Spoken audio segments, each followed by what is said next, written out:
Hey, what's up guys? Welcome back once again. It is me, Molt. So happy to be here with you guys today. We are playing some more Clash Royale. We're on our main account, on my Molt account, and a question that I've been getting from a lot of you guys is, Molt, Musketeer or Wizard? I've seen some people tweet it at me, I've seen it in the comments, etc, etc. Which one is better, and why? So today I'm going to show you guys 4 attacks, 2 with the Musketeer, 2 with the Wizard, and we're going to kind of talk about the comparison of them. But first, let's go ahead and jump in here and look at them. So the Wizard does 792 hit points, 302 area damage, 177 damage per second. His hit speed is 1.7 seconds, okay? So now let's go down to the Musketeer, 792, so their health is relatively the same. Damage per second, 211, and 233 damage, 1.1 seconds. So it shoots a little bit faster, as you can see. So, whoa, never mind, 792 hit points,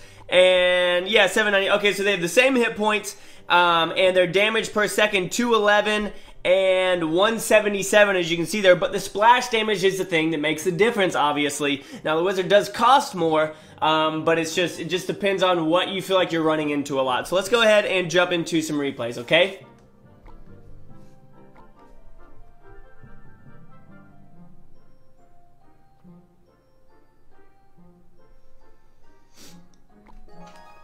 Alright, so first off, we're going to go with the Musketeer, okay? So we're going to do 2 things with the Musketeer, and then if you guys are interested in the Wizard, stay tuned for those other 2 after this. So, we're facing a level 11. Look at him just messing around with his things. That's hilarious. Trying to think about what he's going to do. So he's rolling with a spawner deck, guys, and a lot of people have been asking me how to counter spawner decks. This is an example of countering that spawner deck. So we're going to go ahead and freeze, guys. Freeze is one thing that really helps out against spawner decks, because you can just get in there, you can get your hog in there, he can take out the spawner. We're going to arrow right there, and right off the bat, we're going to take out his spawner and a couple of other troops, and we're going to do some okay damage to his tower. Obviously, we haven't seen the Musketeer yet, but she is going to be coming in just a second. Now, here's the thing with the Musketeer. She has great range. She does good damage, especially against single troops. So if you're facing dragons, or if you're facing, she even works well against the P.E.K.K.A. if you can distract the P.E.K.K.A. Anything really that she can lock onto, she's going to do great damage. So you can see we're going to drop her off right here. She's going to come in here, and she's going to focus on taking out that Barbarian hut, but sadly enough, the Giant pushes her out of range of that. But you can see the kind of damage that she's doing to him right now. Really good. She's got good health. She's taken some big hits from that tower, but we were able to take down the Giant with her and a little bit of the Inferno Tower. As you can see, the Inferno Tower's got a lot of life left in it. I don't know why my green screen changes colors like this. My light is consistent in here. It's just freaking weird, so I'm sorry about that. We're going to go ahead and get the double Prince Rush up in here. Try and do some work. We've got a freeze spell that we definitely want to use. He's going to zap and mess us up there, but that's fine. There's an example of a good way to stop a Prince Rush, guys, is with a defense and a zap. As you can see, it worked fairly well for him. So right here, we're just kind of hanging out. I don't know why I have my freeze spell selected, but you can see that we're doing good. We're going to go ahead and drop off our hogs with our Barbarian right as we hit double elixir. And you know what that means. We're going to go ahead, drop off a freeze over here, and bah, we're going to take out that tower as our Barbarians focus down this Giant. So we're going to go ahead, drop off our Musketeer. You're going to see she's going to come in here and just shoot him once, and then she's going to work her way in here as I arrow that right there. And now watch her as she comes in here. So he's going to drop off another Barbarian hut on the other side. I'm just going to rush this right side. I don't know why he would do that. So watch what our Musketeer does. She is focused on the tower right there, and she's doing good damage to it from that range. As you can see, she's really far away. So that's another thing that's really good about the Musketeer is her range, guys. Let's go ahead. That's one thing that I didn't look at. Let's jump back and look at that. So while the Musketeer is 4 elixir cheaper, the range of the Wizard is 5.5, and her range is, I think it's 6. Yeah, so it's 6.5. So she's got even more range. I'm pretty sure she can shoot a cannon from out of range. So if someone puts a cannon on the river, you can take it out with the Musketeer. Let's actually see if that's true. His range is 6. Yeah, so she can take it out. She can take that out without a problem. So let's go ahead and watch another Musketeer gameplay, and then we'll jump into some Wizard gameplay, okay? Alright, so we're back with another Musketeer gameplay, guys, against another level 11. This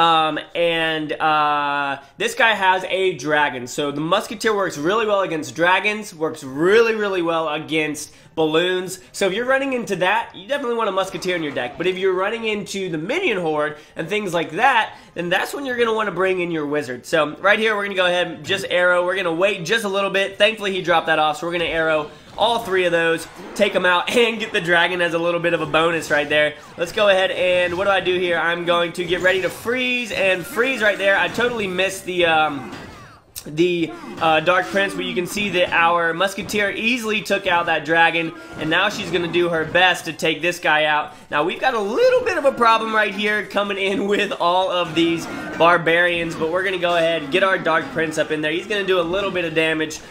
He does good splash damage, but a lot of times he'll only focus 1 troop, which really sucks. So we're going to get a double prince push going right here. He's going to drop off his prince, but thankfully he drops it off too far in the back, and we're going to come in and just snag that tower super easily without a problem. There we go. And now he's got a pretty big push coming at us too, but we're going to go ahead, counter with the barbs right there, and sadly enough, he's going to counter with a hog over on the left side. So we're going to drop off our musketeer on the left to take out that hog rider. You're going to see the kind of damage that she does. She does really good damage, guys. She is a great single target damage dealer. We're going to leave that prince alone. He's going to go ahead, give us a thumbs up right there, and he's feeling pretty confident. TJC is feeling pretty confident right here, but we're going to be hilarious and super trolly.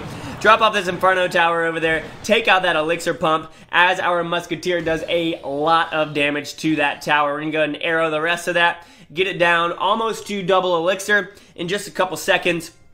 So that's why I was fine with using those arrows and not having that much saved up, because we know that we're almost there and we're going to double up super, super quickly. So he's going to go ahead, drop off his barbarians right there, and we're going to drop off our Dark Prince back here in the back, then our other Prince right behind him, and then we are going to counter right over here. Guys, countering the double Prince strategy, you have to get it immediately. Like, you can't let either of them get their charge. So you saw right there I dropped off barbarians, and they took out practically both of them, and then our Prince is going to get in, and our Musketeer is over on the side here. So again, guys, the Musketeer, what she's really, really good at is taking out single target units. Okay, so if that's what you're facing, that's what you're going to want to use her for. You can see her doing some serious damage right there to that Dark Prince as our Prince and our Musketeer get in there. Musketeer is just ripping up that Crown Tower. Now let's go ahead and jump into some Wizard gameplay, okay? Alright guys, so here's the first of the Wizard gameplays against level 11. We've got the Wizard in our deck, so our deck is a little bit more expensive, guys. That's the one thing that sucks about the Wizard, is it's more expensive. So that just depends on what you're trying to roll with. But the Wizard walks pretty slow. I'll generally start off in the back. I don't really see too many lightning spells, honestly. So I generally will start off with my Wizard in the back, be able to build up a good push. We're going to be a little invested here. We're going to do a double Prince push with her, and he's going to drop off his Prince, and then watch this, drop off these goblins down here, and then he's going to drop off that Ice Wizard. But check this out. We're going to come up in here with our minions. Thankfully, that tower's focused on the Prince, and we're going to come in. Our Wizard's going to target, and we're just going to take it down super quick.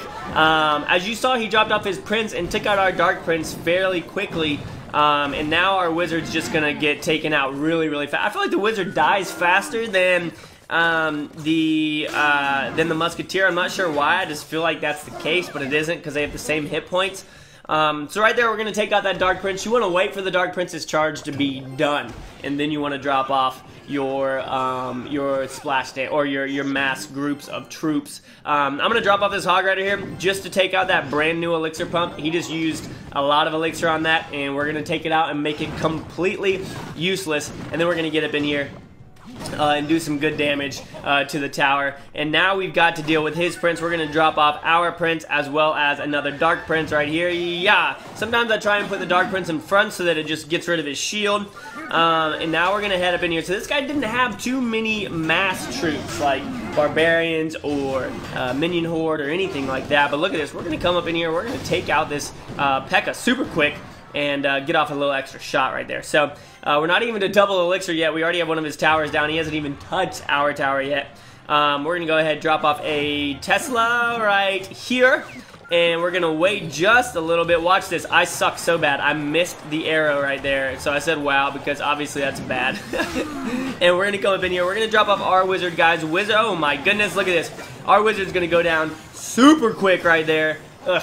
I don't like the... I'm starting to really like the musketeer more than I like the wizard, honestly. We're going to have to drop off our barbarians, and they go down a little bit late right there, guys. And he's going to freeze us, but thankfully he doesn't freeze the Tesla. We're going to drop off our Dark Prince, who's going to get up in there, take out those Ice Wizards, and get over there. So we're defending really well right now. I'm not too worried about it. We got 15 seconds left. All we got to do is keep some buildings down and defend. We got our Teslas over here, and we're going to go ahead and drop off our Prince as well. And let's see if we can get up in there and get another star or another crown. Don't think that we're going to be able to. He's going to freeze, totally miss everything. Not too sure what he was doing right there. And we definitely would have come in and taken out a large chunk of that tower right there. So guys, the wizard didn't do too well against those single targets. If we'd had the musketeer in that battle, we still won, but I think the musketeer would have done a little bit better because the wizard, again, is focused on that splash damage, guys. Let's look at these stats one more time over here. You can see that the wizard does 177 damage per second. The musketeer does 211. That's pretty significant, especially for the difference in the price. Let's jump into one more battle, okay? Alright, so we got one more coming up here against a level 12, guys. Playing a max guy right here. So we got the wizard again, and like I said, it really depends on what you're facing and what you've been seeing a lot of. If you've been seeing a lot of minion, really, honestly, I would say the only real use for the wizard is against minion hordes. That's what I use it for. Look at this double hog right off the bat. We're going to go ahead and crack up just a little bit. He's going to get some okay damage done to that tower, but not too much. And then we're going to come up in here with one barbarian and our prince and 3 barbs on that right side going to town. Watch this. So we're going to drop off the wizard over here on the left, and yeah, one shot. One shot. It would have taken the musketeer 3 shots right there to take out those minions. So that's where it comes into play, guys, whether or not you want more damage to more things. No, less damage to more things, or more damage to less things. Does that make sense? So the wizard took out 3 things in one shot. It didn't do that much damage, but it was able to kill him. The musketeer is going to do more single target damage, like I've been saying this whole time. So right here, he's got his little princess over there. We're going to go an arrow, get a couple of those barbs. Yep, we get the back 2 barbs. No big deal right there. Tesla's going to come in and help us out. You can see he's got his musketeer. And we're going to go ahead and drop off against it. And yeah, take it out. Nope, we don't take it out. As you can see, it did some great damage right there. That was funny. It shot at the Tesla, completely missed because it was hidden. Hence it being called a hidden Tesla. But what we're rolling with right now is we're just kind of waiting. As you can see, it's a pretty even game. I'm definitely in the lead, but we don't know too much about it. So he's got his P.E.K.K.A. over there. This is the first time seeing the P.E.K.K.A. I like doing the cry face, making people think I'm not ready for it, but I'm definitely ready for it. We've got a Tesla in our bag that we can throw down, and we've also got a little bit of some barbarian action. So I'm going to go an arrow right here. Boom! Get that double off on that princess. Give him a little bit of thumbs up, even though that mirrored princess is stronger. We're going to go ahead and drop off our prince to come in here and take out that P.E.K.K.A. And then as you can see, he's got that madness going on over here on the side. Look at this. Nobody focuses the Hog Rider, guys. No one focuses the Hog Rider. He gets to our tower at full health. Almost takes us down there. Not good. This is when things change and start to get crazy. You can see the wizard right there at its finest, taking out 3 goblins as well as some minions that he dropped off, and now you can see it doing some great splash damage right there to those barbarians. We're gonna go ahead and distract over here with the Tesla. Go ahead and drop off. Get ready. Drop off our double prince. Hog Rider's gonna go down. Take out this musketeer. Drop off our Hog Rider as well. Madness ensues. You can see what is going on. We're gonna go ahead and arrow right over here. Boom. Take out those minions and take out the tower at the last seconds against a max player. So you saw the wizard come into play there, guys, against the goblins, against the minions. Against a minion horde, it can take 2 to 3 shots, depending on which one it focuses on. Against goblins and stuff like that, if it focuses in the middle, it's going to take it out. quicker. So that's what it is, guys. Personally, I'm really liking the Musketeer lately. She's really good. If you guys are using her, let me know down below. If you're using the Wizard, let me know down below as well. But hey, thank you so much for watching. I love you guys very much. Hope you enjoyed the video. If you did, make sure you leave a like on it. As always, make sure you keep calm and you Clash on. All right, see you guys later. Peace.